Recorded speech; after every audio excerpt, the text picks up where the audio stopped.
अस्सलाम वालेकुम, कैसे हैं आप सब लोग। उम्मीद करती हूँ सब ठीक होंगे। हम लोगों ने 14 अगस्त चूँकि संडे को आ रही थी तो असा सोचा कि फ्राइडे नहीं स्कूल्स मना लिया जाए। तो ये चिंची पे बैठी हुई हूँ, चिंची सजा हुआ था पाकिस्तान की झंडियों से। मैंने सोचा आप लोगों को भी दीदार करवा दूँ, अपने साथ लेके जाऊँ। हुआ ये कि मैंने वाइट कलर का ड्रेस, जो मैंने वीडियो भी शेयर की थी ड्रेसिंग मेनिया के ऊपर, वो मैंने प्रेस करके रखा था। आधी रात को उठ के मैंने ग्रीन कलर का ड्रेस, जिसके ऊपर वाइट लेसें नहीं लगाई हुई, मैंने दुपट्टा भी बनाया हुआ है, ड्रेसिंग मेनिया पे शो किया हुआ है, वो मैंने ड्रेस प्रेस कर रही। तो अम्मी कहती क्या हुआ? मैंने कहा अम्मी कोई नहीं पता, सुबह फिर बारिश हो जानी। और वही बात हुई, पूरी रात बारिश होती रही और सुबह तक शुक्र है जब तक मैंने जाना था ड्रेन आउट हो गया पानी। लेकिन अम्मी कहती हैं कि इसके ऊपर अगर छींटे पड़ जाए ना वाइट कलर के, तो धब्बे मट्टी वगैरह के वो ख़त्म नहीं होते। तो फिर मैंने ग्रीन कलर का ड्रेस प्रेस कर लिया था। वहाँ पे जाके मैंने इलस्ट्रेशन स्कूल के ऊपर ये सारे ड्राइंग मैंने कर ली थी। और रिटर्न वर्क मैंने सर से कहा, सर ज़रा आप जहमत कर दें, थोड़ा सा इसके ऊपर लिख दें। ये भी सर मेरे साथ न्यूली अपॉइंटिंग है अभी, तो मैंने कहा ज़रा दोनों मिलके ये काम कर देते हैं। फिर इसके बाद हम लोगों ने कुछ रेसिटेशन करवाई। फिर इसके बाद हम लोगों ने मिली नगमे गवाए बच्चों से। और फिर इसके बाद कुछ स्पीचेज़ हुई। वो तो मैं कैप्चर नहीं ना कर सकती थी क्योंकि मैं पब्लिक नहीं कर सकती किसी को। बहरहाल हम लोगों ने लिखा था diamond jubilee of Pakistan, happy independence day. ओह मैं तो भूल ही गई आप लोगों से कहना हैप्पी इंडिपेंडेंस डे। बताइएगा ज़रूर आप लोगों ने कैसे इस दिन को एंजॉय किया। मैंने तो सो के एंजॉय किया, क्यों भला, क्योंकि फ्राइडे को ये था। सैटरडे को अभी आपको आगे चल के क्लिप्स नज़र आएंगे कि सैटरडे को मेरे साथ क्या कहानी हुई है। लेकिन बारिश के मौसम में आना जाना कहीं पे आपको डबल थका देता है कि ठंड होती है ना तो हड्डियों के अंदर घुस जाती है ठंड। और वैसे भी जो साइनी कह रही हूँ, साइनस के पेशेंट होते हैं ना, उनको तो वैसे ही ठंड बड़ी लगती है, थोड़ी सी भी हो जाए तो गर्मी भी बथेरी लगती है। तो ये सब कुछ था जो मुझे आप लोग को दिखाना था। अब वाइट कलर का ड्रेस बेचारी अनिला पहन के जा नहीं सकी, तो फिर वो दुपट्टा भी मेरा रह गया। मैं कोई नहीं, वाइट कलर का ड्रेस बहुत से ओकेजन पे, जैसे अब आगे ईद मिलादुन्नबी आएगी तो हम उस पर पहन लेंगे, कोई बात नहीं। अब हम लोगों ने इसके अंदर सोच रहे थे कि इसके अंदर क्या लिखें, किसके अंदर क्या लिखें। बच्चे साथ बैठे हुए थे, झंडियाँ शंडियाँ लेकर आए हुए थे और घड़ियाँ पहनी हुई थी और सब कुछ। अच्छा यहाँ तक तो ठीक है कि हम लोगों ने बच्चों को ड्रेसेस भी दिलवा दिए, हम लोगों ने उन्हें बैजेस भी दिलवा दिए, झंडे भी और ये सब कुछ भी। ये बाजों का क्या कॉन्सेप्ट आ गया है ज़िंदगी के अंदर। बाजों से मुझे याद आ रही है ये चीज़ कि आज पूरा दिन याद क्या आ रही है, पूरे दिन की सरदर्द बनी हुई थी कि मैं कहती हूँ महान है वो पेरेंट्स जो अपने बच्चों को बाजे लेके देते हैं, और महान है वो पेरेंट्स जो बाजे लेके बच्चों को रोडों पे निकाल देते हैं ऐसी सिचुएशंस में जब हालात इतने कोई ख़तरनाक है कि जहाँ लड़कों को भी बाहर फजूल में निकालना आजकल क्या बात है। ग्रुप बन के इधर से पा ग्रुप बना के उधर से पा।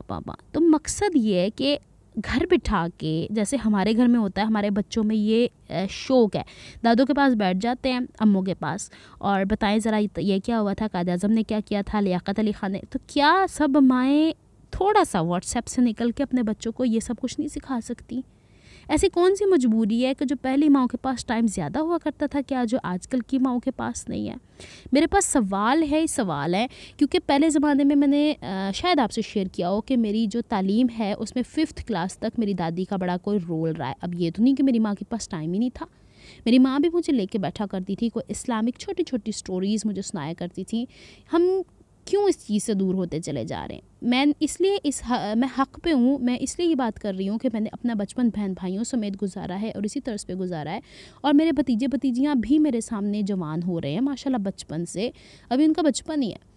तो क्या ऐसी चीज़ है कि जो हम लोगों को ये कर रही है कि हम बच्चों को रोडों के ऊपर निकाल के, नहीं पता कौन बीमार है, नहीं पता कौन परेशान है, नहीं पता कौन पूरी रात ड्यूटियां करके आया, उसने सोना है और बस टाँटा पापा। और ये नहीं कि एक दिन की बात है, ये चलेगा।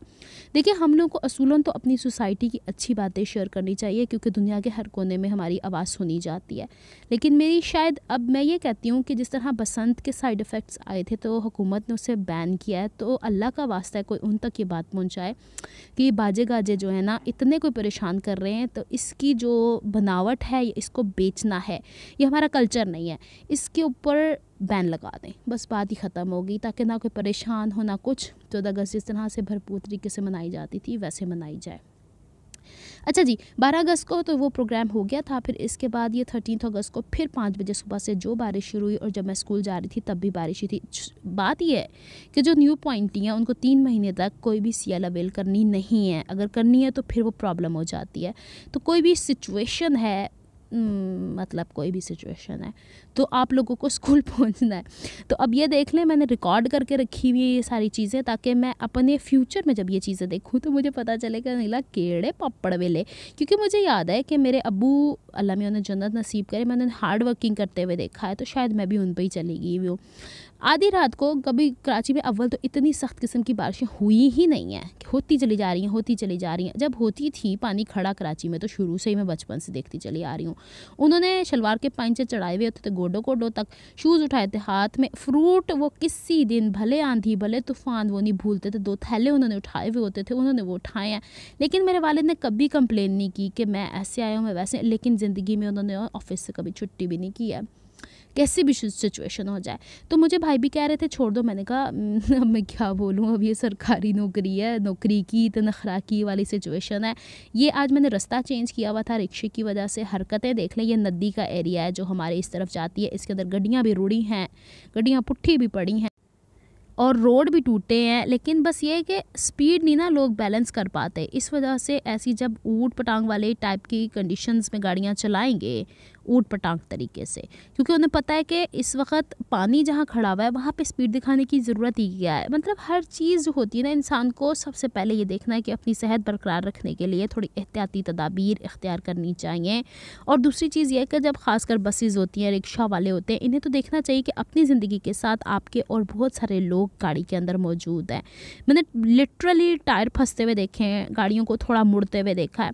ये सैलाब आया हुआ था, फिर भी मैंने सोचा कि मैं स्कूल पहुंच जाऊं, अटेंडेंस मेरी लग जाए किसी तरीके से। और मैं ऐसी बंदी हूं कि प्राइवेट के अंदर भी मैं छुट्टी नहीं कर सकती। जिस दिन मेरे वालिद हॉस्पिटल में एडमिट थे, मैं अक्सर लोगों को बताती हूँ, और डॉक्टर्स जवाब दे चुके थे, मैं तब भी स्कूल गई थी, उस दिन भी मैंने जूम पे क्लास ली थी। तो ज़िम्मेदारियाँ अपनी जगह होती हैं, वो नहीं किसी चीज़ को मानती कि आपकी पर्सनल लाइफ में क्या हुआ है। तो ये क़यामत का पुल है, और यहाँ पे भी देख लें कि क्या तोड़ा फोड़ी हो चुकी है बारिश की वजह से। बारिश का पानी रुकता तो नहीं है, क्योंकि सामने ही इम्तियाज़ है, सलमा मार्केट है, तो वो लोग साफ़ कर देते। लेकिन जब बारिश हो रही थी तब वो लोग क्या करते। बहरहाल ये बारिश शुरू हुई है कोई 5 बजे और जाके मुक्की जो कोई 8 बजे के करीब। बहरहाल वापसी में थोड़ा सुकून था। अब मैं जो घर के कपड़े रात के पहने हुए थे वही पहन के चली गई थी, बुरका तो मेरे ऊपर पहन नहीं होता है, ये DHA है कराची। और अम्मी के ना जूते, अम्मी के जूते ऐसे हैं ना कि वो पैक हैं थोड़े थोड़े से, वरना अब मैंने ना फ्लिप फ्लॉप टाइप की कुछ चीज़ें रखनी है, मुझे अंदाज़ा हो गया है। लेकिन शूज़ के बगैर गई ना, पानी में पाँव पड़े, ठंड लग गई, तो कहते हैं ना गिट्टियाँ च ठंड बढ़ गई, हड्डियाँ च ठंड बढ़ गई मेरे, वो वाली सिचुएशन थी। अच्छा चलिए आप लोग बताएं, आप लोगों ने जश्न आज़ादी कैसे मनाई। मैंने तो बस टाँटा पाँपा से सरदर्दी की वजह से सो के गुजारी, और एक ही छुट्टी होती है तो बंदा सो ही ले तो ज़्यादा बेहतर है। वैसे तो मैं नहीं थकती हूँ, लेकिन ये बारिश में जो सफ़र हो गया ना, इसने थका के मारा है, पटख के मारा है। तो बस यही सब कुछ था जो मुझे आपसे शेयर करना था। वीडियो अभी भी थोड़ी सी लंबी है, मैं कोशिश करती होती हूँ कि छोटी वीडियोस बना दूँ ताकि आप लोगों को ज़्यादा बोरियत ना हो, क्योंकि आजकल कुछ ज़्यादा सिखाने को इसलिए भी नहीं है कि बारिश की वजह से हर चीज़ का सत्यानाश बजा हुआ है। हाँ याद आया, आप लोगों को पता नहीं ये वीडियो जब मिलेगी तो वाइट कलर का ड्रेस मिल जाएगा कि नहीं, उसकी मैंने नेकलाइन बनाई हुई है, और ये हम ऑफिस में बैठे हुए। मिलती हूँ नेक्स्ट वीडियो में, अपना बहुत सारा ख्याल रखिएगा, मुझे दुआ में याद रखिएगा। अल्लाह हाफिज़।